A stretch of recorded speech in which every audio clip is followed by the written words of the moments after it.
Hello, everyone. Thank you for joining today's webinar. My name is Alexis Batulis with Columbus, and today we have a special presentation for you on building predictive models with Azure Machine Learning. We started the call by putting everyone on mute, so if you have any questions during today's presentation, please use the comment box on the upper right-hand side of the screen to ask any questions that may come up. At the end, we'll have time for a Q&A with our presenter. Finally, we are recording this session and we'll be sending a link to all attendees within an hour after this live webcast. Now I'm excited to introduce your presenter today, Manuel Ledum. Manuel is dedicated to improving business productivity using software and imagination with a focus on attaining measurable results. His perspective is informed by a 25-year career that encompasses implementing e-business solutions for IBM, starting and selling 2 successful ERP software startup companies, and his current role here at Columbus. So without further ado, Manuel, I'll hand it over to you. Thanks. Hello, everyone. We're going to spend the next hour reviewing how to use Azure Machine Learning to create predictive models. And this is the type of us to get situated properly when we have this kind of challenge. We first of all need to step back and define a business problem. So the mistake that we can make is to rush to the technical tool set and not spend enough time defining a business problem.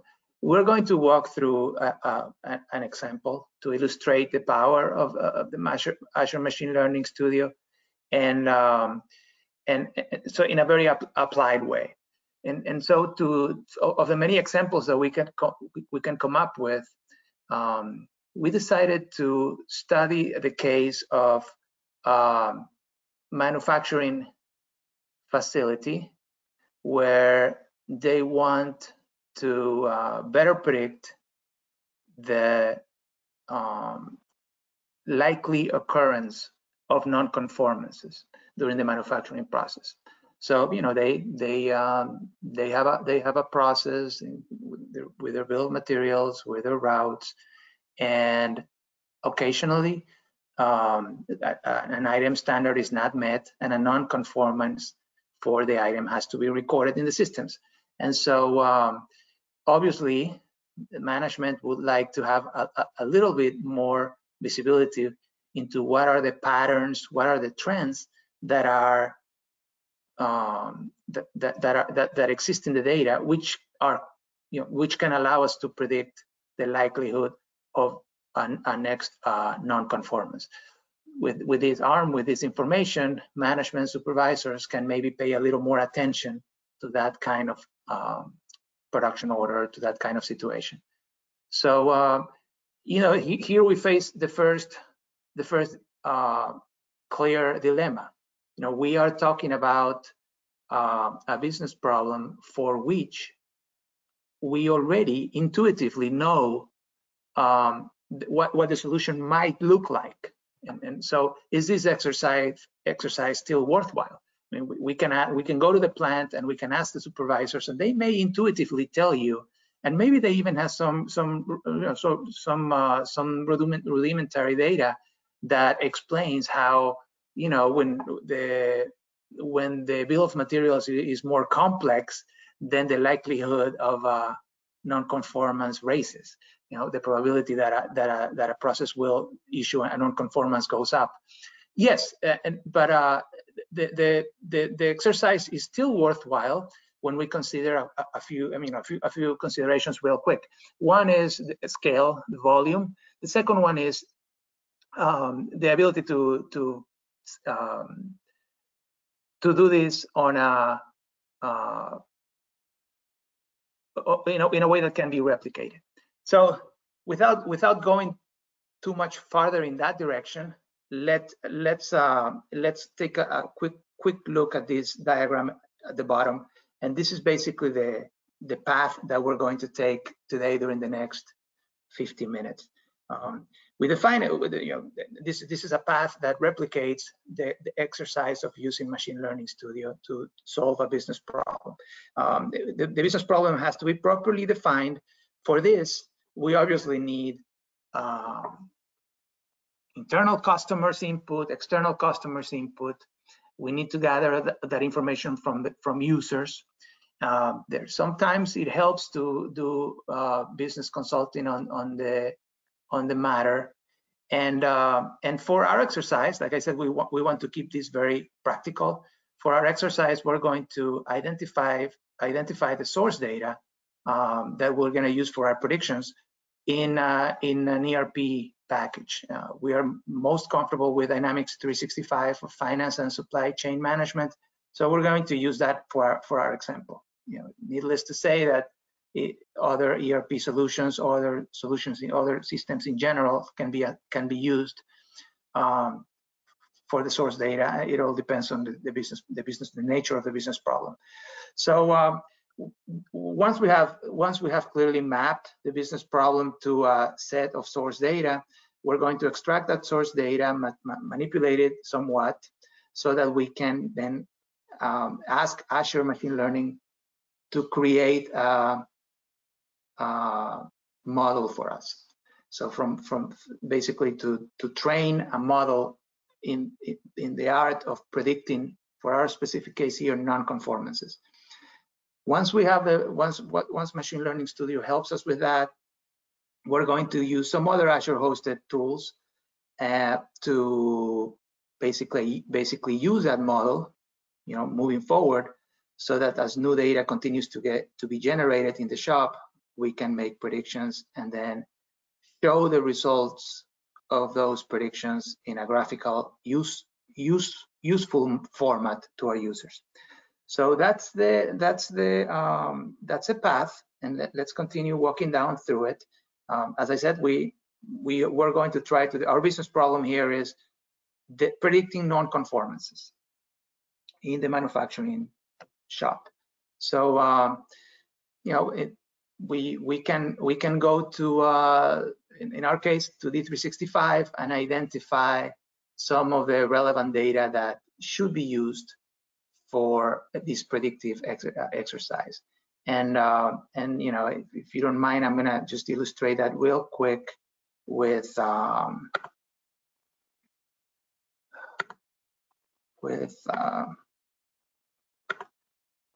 instead of talking too much about it in abstract, I'll just tell you real quick that like I said, we're using Dynamics 365. It provides the capability to connect an external repository to our ERP solution. This is D365 happens to be a cloud-hosted solution. It's hosted in the Microsoft Azure cloud, and we can just with configuration options, without having to write too much code, we can extract data that can be later used for our for multiple purposes. It can be reporting purposes. In this case, it will be for machine learning, a machine learning exercise. So what the other thing that D365 offers is the ability to interact with entities. So rather than having to concern ourselves too much with the technical underlying details of the implementation of the production order object in the solution, D365 offers denormalized representation of that data in the form of these entities. So it's a flat representation meant to be easy to understand and fast to set up. Obviously, behind the scenes, the implementation is more complex, but luckily for us, those who have to interact with the solution, we don't need to worry about those complexities. Again, the data is denormalized and exposed in this easy to understand format for us. So we have, as part of this exercise, we have determined that These will be useful data sets for this exercise. You know, the release product catalogs, the production orders, bills of materials, and so forth. I can also very quickly in my export project say that I only want to concern myself with incremental changes, not necessarily with the whole data set. But you know, you have both options here, and you can do you can set that up just with use configuration without having to write too much code or sometimes any code at all.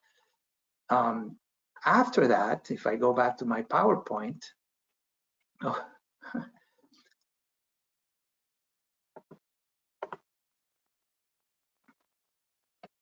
after that, we of course want to perform a little bit of manipulation of that source data. Sometimes it's more, sometimes less, but there are multiple situations that have to be addressed with data manipulation.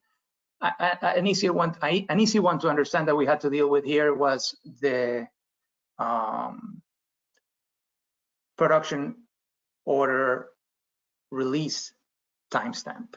You know, obviously in the database we have a very detailed date time value there, but for the predictive exercise, that is probably too much detail. It's kind of meaningless. So we group those. But however, we intuitively felt that maybe there was a correlation between the time of the day when the production order was being released with the likelihood of non-conformances. Maybe the 2 a.m. Release time involves more risk than the 10 a.m. You know, but in any case, we transformed the production release date time value to something that could be more discrete, more of a group. That's the kind of manipulation that obviously you want to perform in advance of getting your hands in the Azure Machine Learning Studio itself. And we're of course rushing through these steps, even though we're trying to mention every one of them, so that we can get to Machine Learning Studio very shortly. One last time before we get there, what we're doing, what we did here is, define the business problem, define the source data associated with the predictive exercise, and then extract that source data. For our very practical example here, where all of the source data is in the D365 Finance and Operations ERP, and we set up the bring your own database functionality in D365 to extract some data entity, some data entity contents to an Azure SQL instance. From there, once the data was in Azure SQL, we were able to manipulate the data somewhat so that it conforms better with what we're trying to do here. And finally, we created a data set that can be used to train our predictive model in Azure Machine Learning.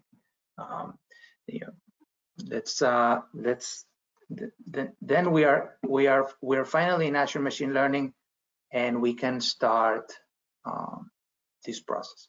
So if we look at the original flow, we are basically in the fourth step of the process, right? I'm going back to here. We have defined the business problem. Is there a business problem? We have identified the source data that can be helpful to solve, to predict to predict the variables that we're trying to derive. Then we are doing the software engineering task of extracting that source data, manipulating that source data, so that we have a data set that can be used to train our machine learning model. And this is where we're going to spend the next 20 minutes. So we're going to train the machine learning model, and once we're successful in identifying a good model, we're going to publish it as an Azure service. Now this is what we're doing, and the first step in that process is to ingest the training data set in Machine Learning Studio. I'm going to go to Machine Learning Studio.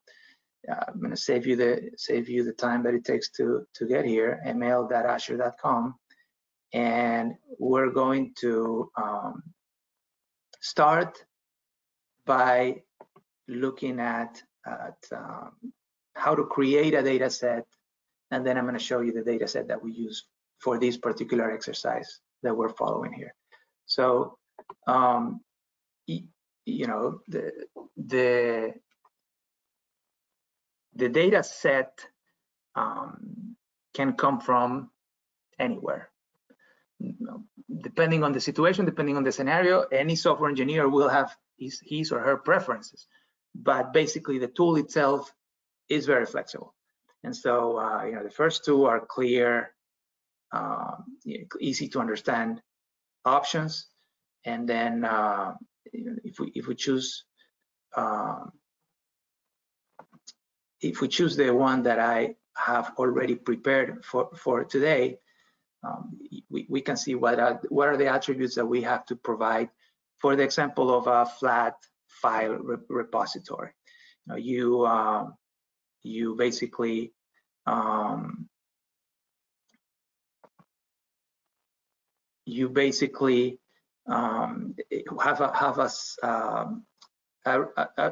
a flat representation of your data. In our case, and I think it helps to understand if I just show an example first. In our case, we have originally we had 22 columns and of source data, and we had one last column at the end of our data set that was the value that we were trying to predict.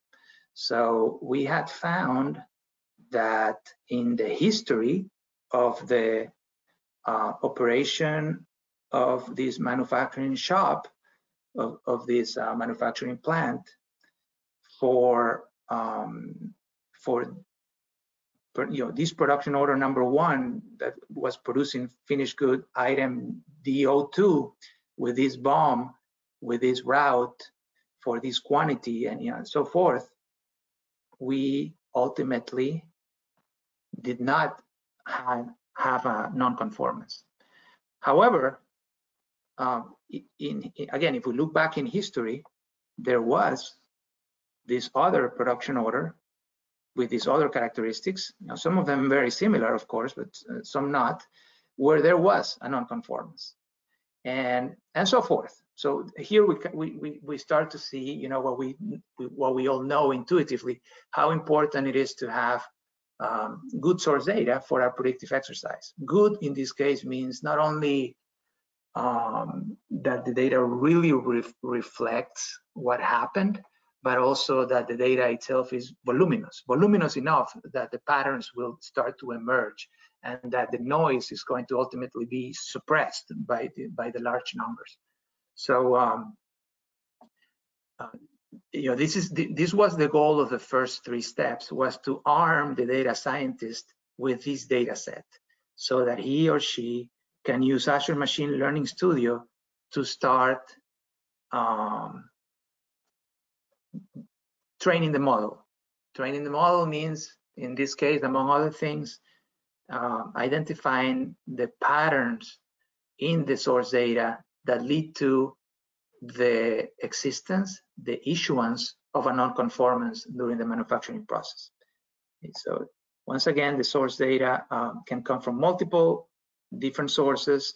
In our case, we asked the software engineer to create a CSV file that I could ingest, that the data scientist could ingest directly into Machine Learning Studio. And so, you know, if you click here, this is basically how you do it. If you have the data set already properly organized, this step is all handled with configuration, interacting with a wizard almost, not any code at this point. If there was any code that was needed to manipulate the data, to massage the data, that all was done in advance of this step. And so, let me show you real quick also what it would look like if you had,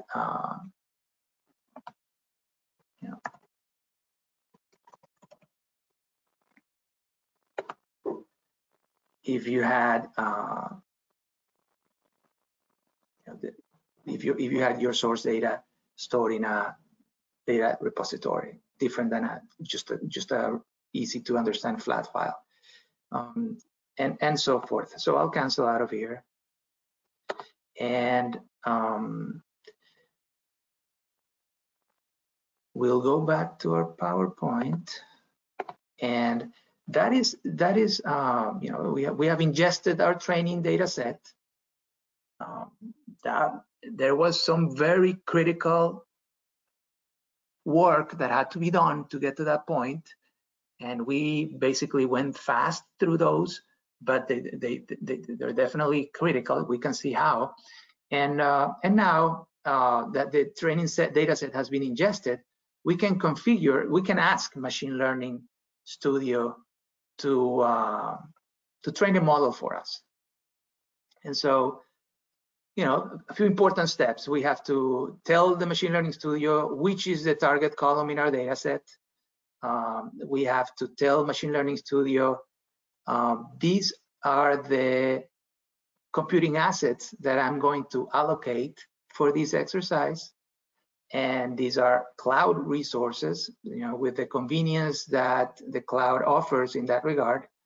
But of course, we have to also alert the Machine Learning Studio of the type of task that we're performing here. Data scientists will tell us that the classification exercise predicts values that are discrete in our target column: 1, 2, 3, yes, no, blue, red, white. Then there's regression for continuous variables for results that are in a continuous scale, and they even have time series in the Machine Learning Studio.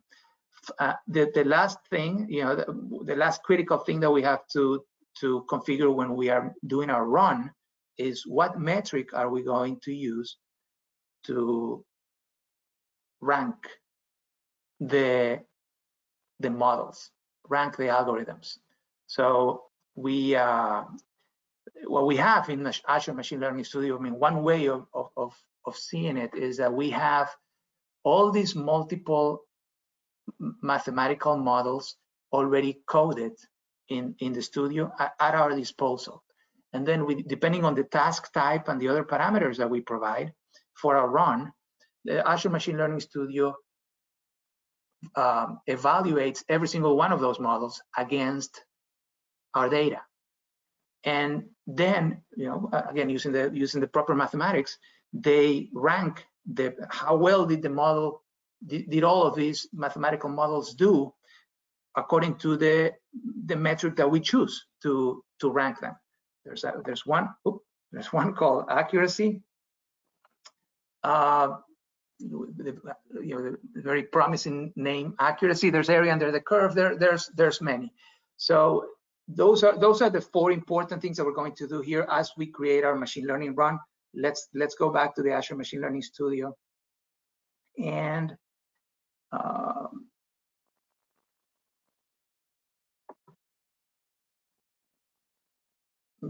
take a look at this run that I executed in advance.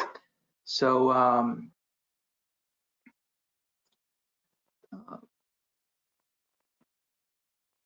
we're looking at the results of the machine learning exercise that was done against the data set that I presented just a minute ago. As I said,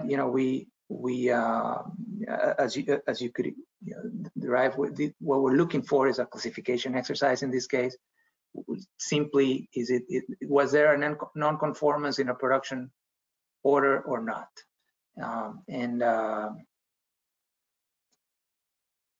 then to rank the algorithms, the primary metric chosen was accuracy, and then the results are, the results are really spread around this page, but the most important value here is that this algorithm, max upscaler, ranked the best. It actually ranked with an accuracy of with a value of 0.9264, and so this algorithm becomes the best candidate for us to choose as the final model. Let's dig a little bit closer here.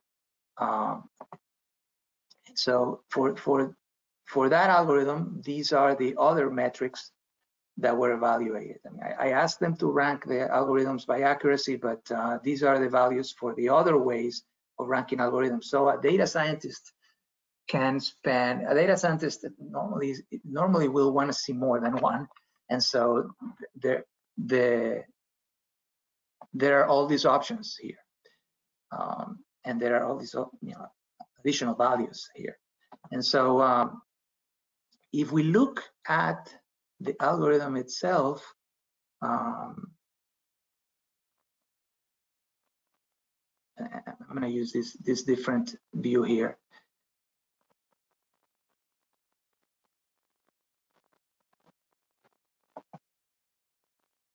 If I look at the other models that were evaluated, we get a better idea of what Machine Learning Studio ultimately was doing.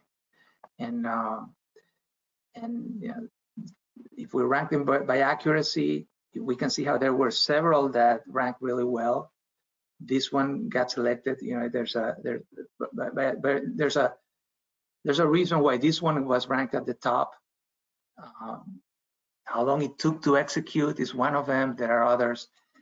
And then on the segment of good news, I see that the Machine Learning Studio continues to be enhanced with more and more functionality.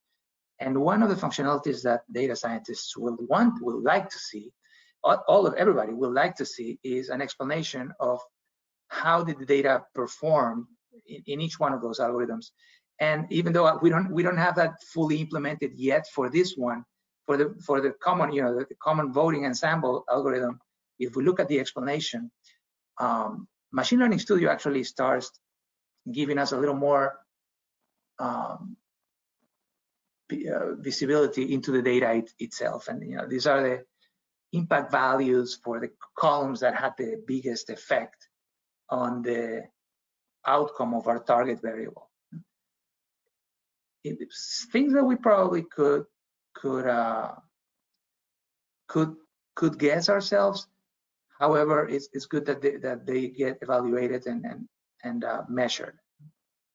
So if I go back to my experiment here, and I look at all my models and the results, which we already reviewed on the right, we also have some things on the left. This applied to the experiment itself. Because the data wasn't gigantic, this experiment, you know, the evaluation of, let's look at a little more up here. We have multiple models in page 1, and we have multiple pages. So there's a vast library of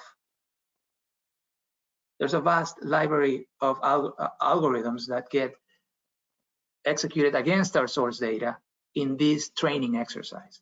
It's not just, you know, a few or let alone one, but now this library continues to improve, like I said, and the results themselves continue to be presented in a friendlier and more powerful format all the time. But still, in spite of all that, because my source data wasn't necessarily production size, the experiment lasted 22 minutes. Now, that by itself, that in itself is not enough information. It lasted 21 minutes and 52 seconds using this computing target. A computing target that I created, that I allocated for this experiment myself, and that since that day, I have already deallocated these, you know, because I don't see the need to continue paying for it. The experiment is already performed. if I need to run, if I need to perform a new experiment because I have more data, because I want to verify the original results with new information or more columns or less columns, then I can allocate new computing targets to my new experiment again, without having to size all these hardware resources in my data center for once or twice a month. But we all know that that's one of the advantages of the cloud. Sometimes the word cloud gets overused. In Microsoft's case, I mean, this is truly a cloud service, this machine learning studio. And this is yet another example of that. So the computing target, the computing assets that are used to conduct our machine learning experiments are all in the Azure cloud, and they are definitely pay-as-you-go resources. Finally, the other thing that I want to show here is how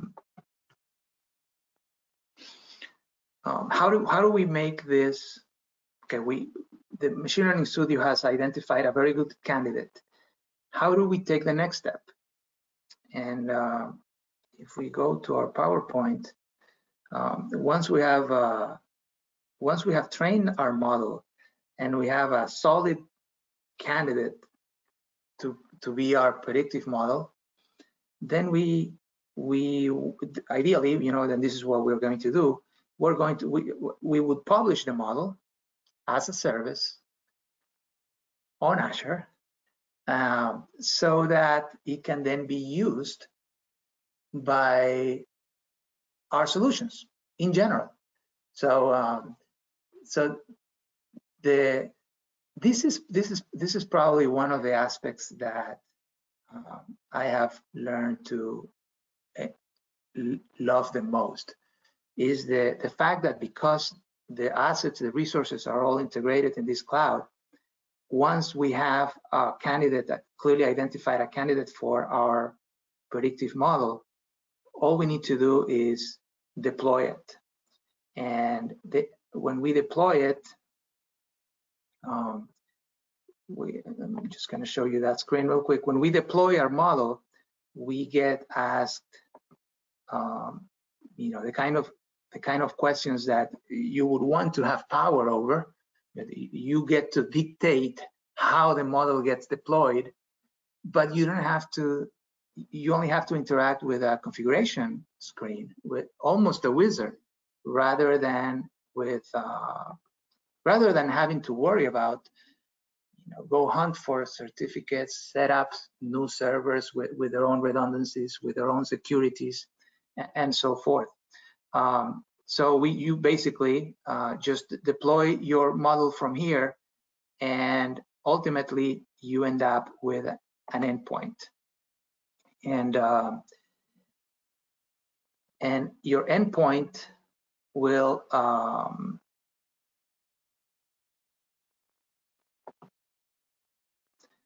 be provided to the rest of your software engineering team in the most familiar format of URL, something that can be copied from here and then consumed from anywhere, including Power BI, including C#, and so forth. So the behind the scenes, that service is being hosted by a series of computing assets as well. And like I said, at the moment of deployment, you choose what kind of Azure assets you want to use for this kind of for this kind of REST endpoint.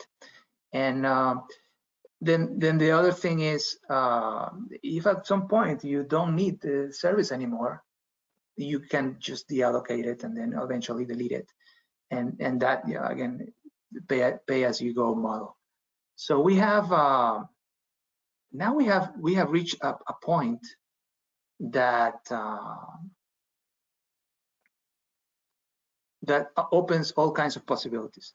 We have a cloud-hosted, scalable, secure REST endpoint that is prepared to accept my 22 input variables that I have identified that come directly from my production order data, and then return a prediction of whether that production order information is likely to issue a nonconformance. It's likely to generate a nonconformance. Now, before the data scientist can confidently tell his software engineer, her software engineer, the service is ready, the predictive model has already been trained and deployed, you will want to test the service yourself. There are options here.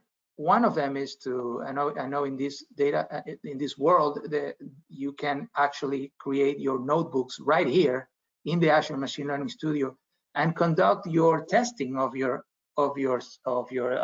services and your models from the Azure Machine Learning Studio itself.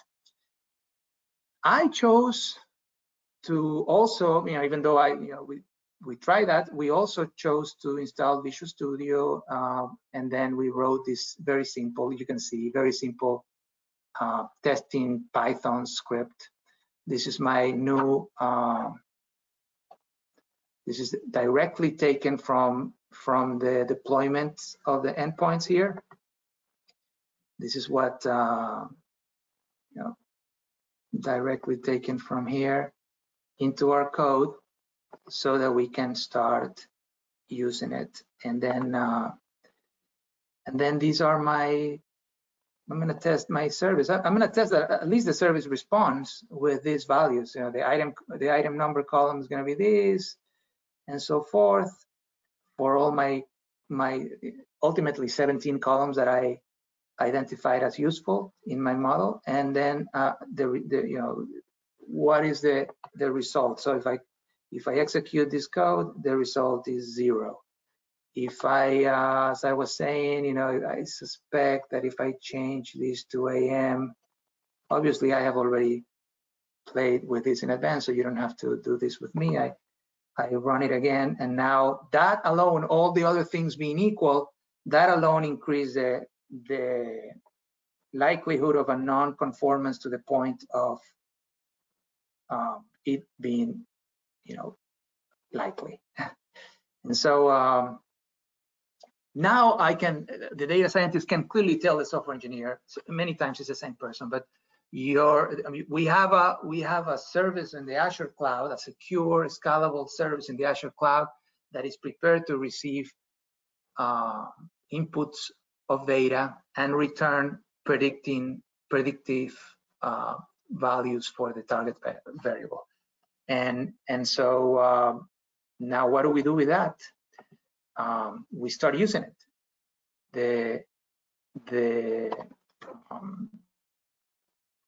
The way in which we are going to show, the way in which we're using the endpoint here is by extracting new production order data from, so extracting, this is what we would want. We would want to extract new production order data with a certain periodicity, let's say once a day, let's say on command as the user needs it. And then we take advantage of our export project, incremental push only in this case, get that data in Azure SQL, and then now we start, we can write a little code here on Azure, on the visual confines, on the usual familiar confines of Visual Studio.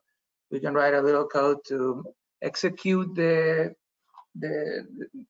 lines that massage the data for us, that make the transformations that are needed for the predictions to be possible. And then finally calls our service, the same service that we called in the previous step. We call that service programmatically for every new row of production order data and populate that target column. That's what's written here. That's what this slide is trying to tell us. We prepare the data for machine learning service consumption in Azure SQL. This of course also includes the step of extracting the data, which is the easiest one.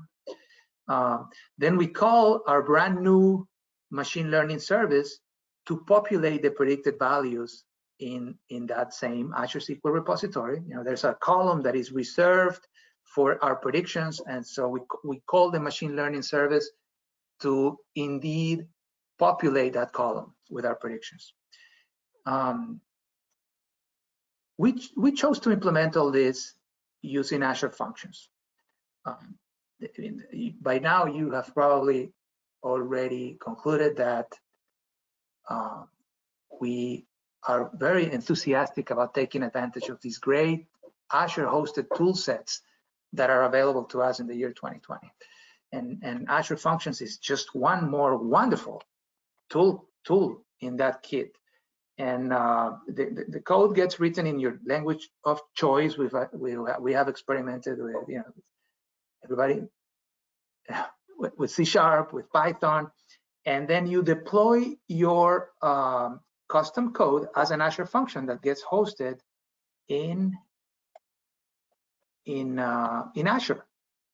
Once again, in the cloud, and so every time we want to execute this logic, every time we want to have this take place, first extract the data from D365, put it in the Azure SQL repository, make the necessary transformations so that the data is ready for a predictive exercise. Then we call the machine learning service, which we created in the previous step, to actually make those predictions and record those predictions in the Azure SQL repository.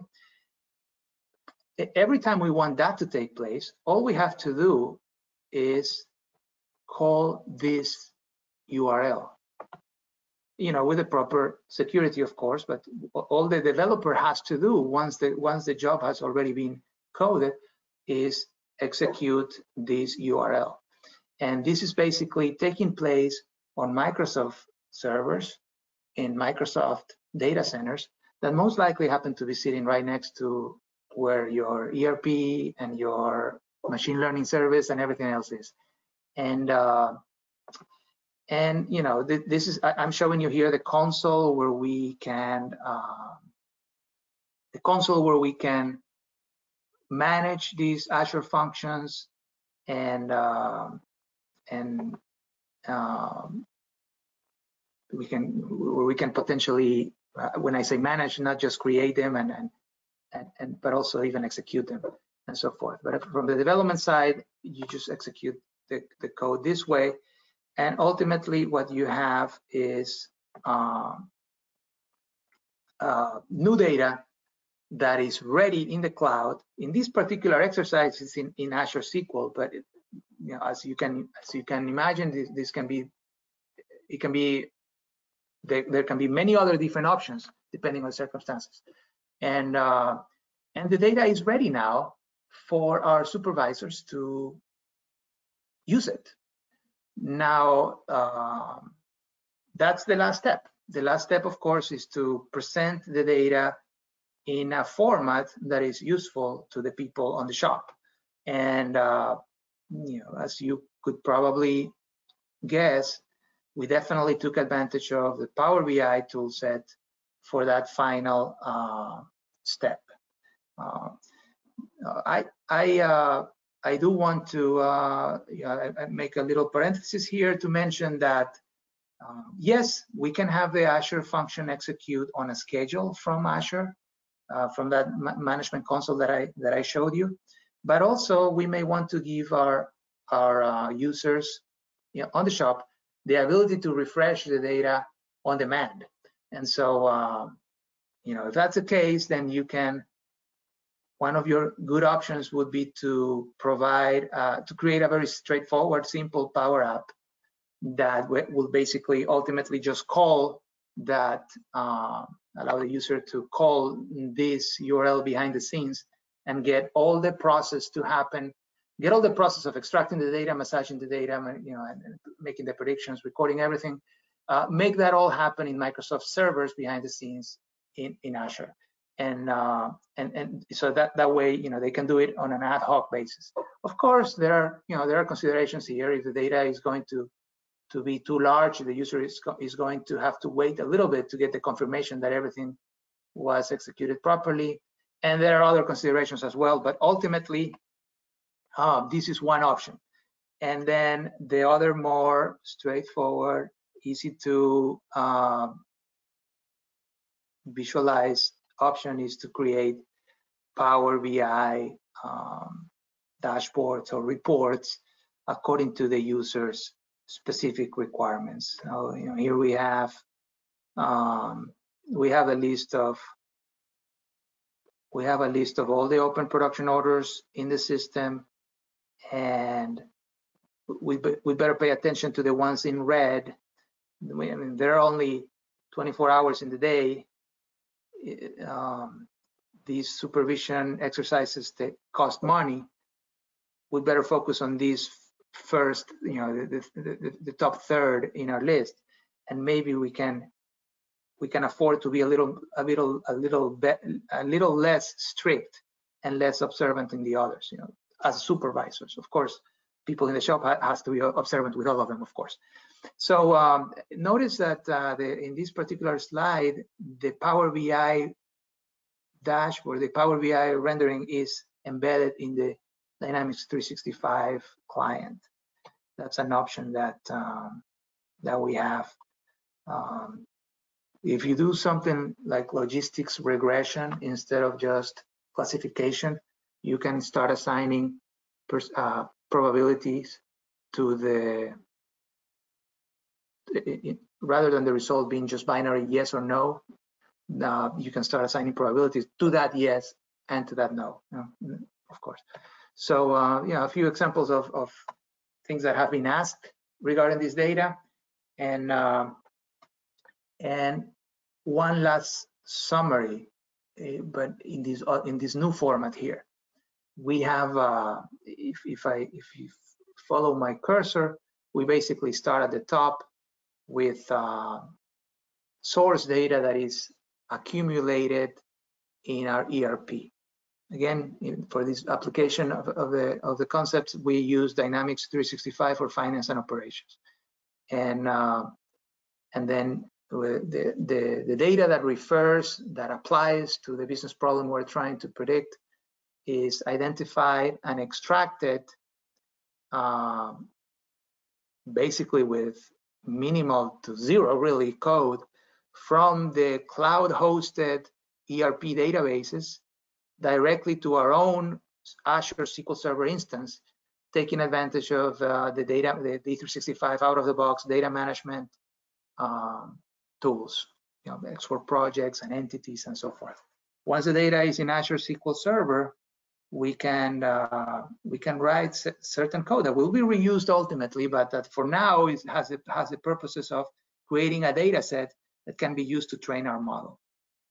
So then when that data set is ready, we provide that to the scientist who's using Azure Machine Learning to train the model, to basically identify the best model in the library according to the metrics that we dictate.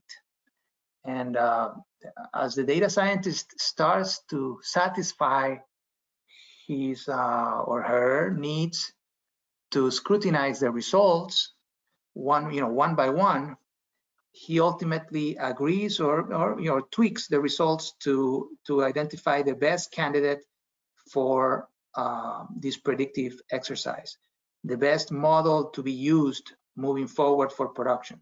And that model is deployed directly from Azure Machine Learning Studio into other Azure assets as a REST endpoint, a web service.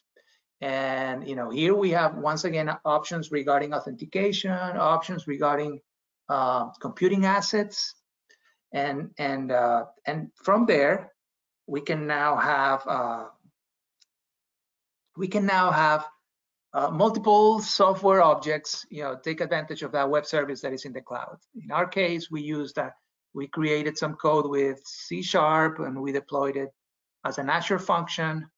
And then that Azure function is on a schedule, refreshing, extracting new incremental pushes of data on a schedule. But we also gave the user the ability to refresh on demand from a Power App with a button.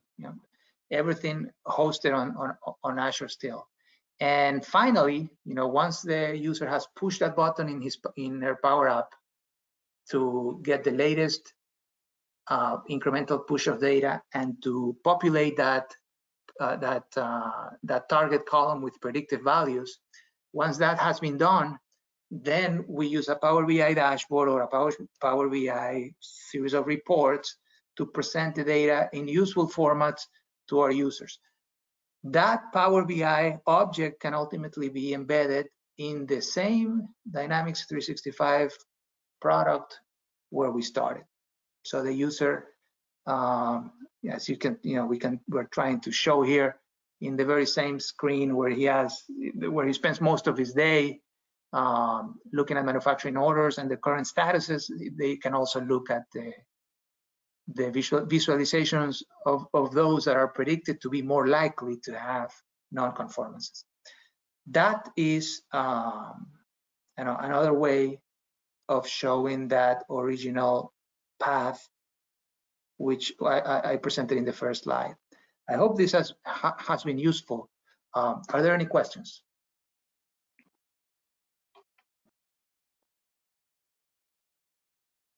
We'll give a couple minutes here, Manuel. If you have any questions, please enter them into the comment box on the upper right-hand side of the screen.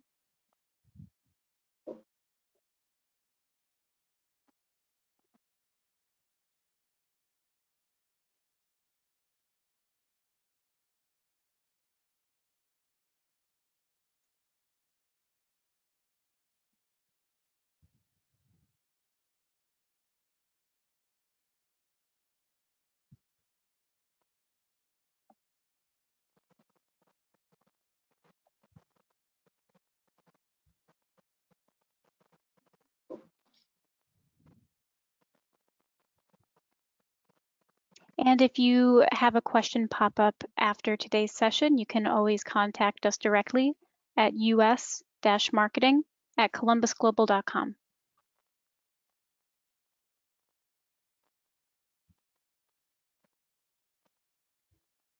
All right, I'm not seeing any questions at the moment, so let's go ahead and wrap this up.